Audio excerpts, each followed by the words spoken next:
కొన్నిసార్లు చిన్ని గ్రామాల్లోనే పెద్ద పెద్ద రహస్యాలు దాగి ఉంటాయంటారు.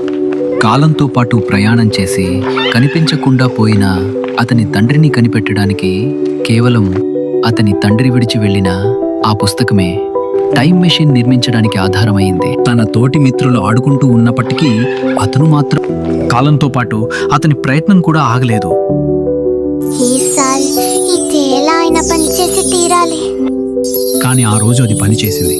బయట వర్షం పడుతుంటే ఆ రోజు ఆ రూమ్ నుండి నక్షత్ర కాంతి బయటకు వెదజల్లింది. అతను కాలంతో ప్రయాణం చేస్తూ జరిగిన కాలాన్ని చూస్తూ ఉండిపోయాడు. కానీ అతను ఎక్కడికి వెళ్తున్నాడో అతనికి కూడా తెలియదు.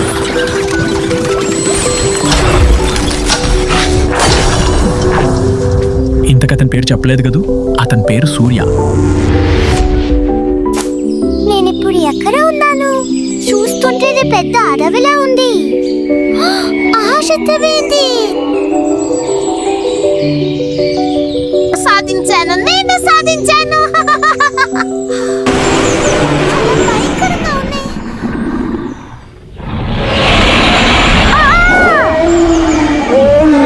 మీకన్నా ముందు నేను వెళ్తున్నా. నేనే గెలిచాను. నేనే గెలిచాను. సూర్య గడిచిన రోజుని చూసిన ఆ డైనోసార్లను నక్షత్ర కాంతిలో బొమ్మలు గీసేవాడు. ఈ పువ్వు చాలా ప్రకాశవంతంగా ఉంది. ఎందుకు? ఆ పువ్వులు ప్రత్యేకం అనుకుంటూనే వాటిని తొక్కుకుంటూ వెళ్ళిపోయాడు.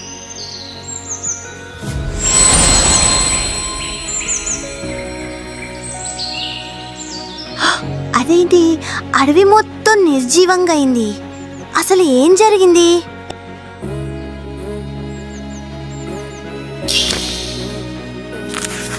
నా జ్ఞాపకాలు ఒకదాని తర్వాత ఒకటి మొత్తం మాయమైపోతున్నాయి. తప్పు ఎక్కడ జరిగిందో అర్థం కావటం లేదు. వెంటనే టైం మిషన్ దగ్గరికి వెళ్ళాలి. లేదు, ఇలా అసలే చెడి ఉండకూడదు.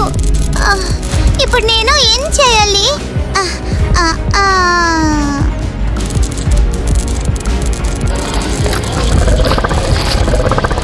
ఇప్పుడు దీన్ని తిరిగి నిర్మిస్తేనే వెనక్కి వెళ్ళగలను. సూర్య చాలా కాలం అక్కడే ఉండిపోవలసి వచ్చింది. కాలంతో పాటు అతను పెద్దవాడయ్యాడు. అడవిలో లభించే సహజ ఖనిజాలతో టైం మెషిన్ని బాగు చేశాడు. కానీ దాని ప్రారంభానికి కావలసిన పవర్ లభించలేదు. నా పరిశోధనల ప్రకారం ఆ పువ్వులోనే ఎనర్జీ ఉంటుంది అనుకుంటున్నాను. అవును, నిజమే. ఈ పువ్వుని కరిగించగా వచ్చిన శక్తితో టైం మెషిన్ని స్టార్ట్ చేయొచ్చు. ఇప్పుడు నేను ఎక్కడికి వెళ్ళాలో డిసైడ్ అయ్యాను.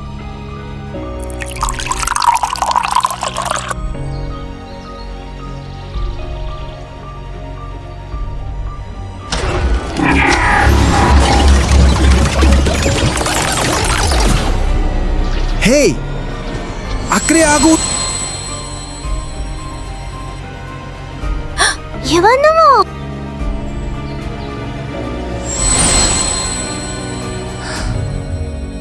ఇక్కడికి వెళ్ళొచ్చావు? నేను నీ ఫీచర్ నుండి వచ్చాను. ఈ పువ్వులు తొక్కటం వల్ల బటర్ఫ్లై చనిపోయాయి. దానివల్ల అడవి నిర్జీవమవుతుంది. అలా చెప్పి అతను మాయమయ్యాడు. నేను పెద్ద అయ్యాక ఎలా ఉంటానో నన్ను నేను చూసుకున్నాను.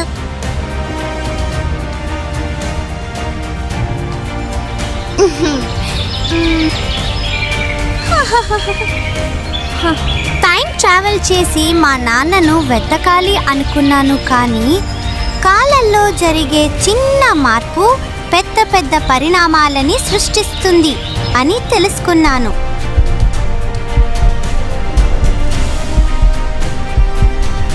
కానీ అతని తండ్రిని వెతకాలనే తన కోరిక మాత్రం సజీవంగానే ఉంది. ఈసారి మరో కొత్త ప్రపంచంలో కలుద్దాం.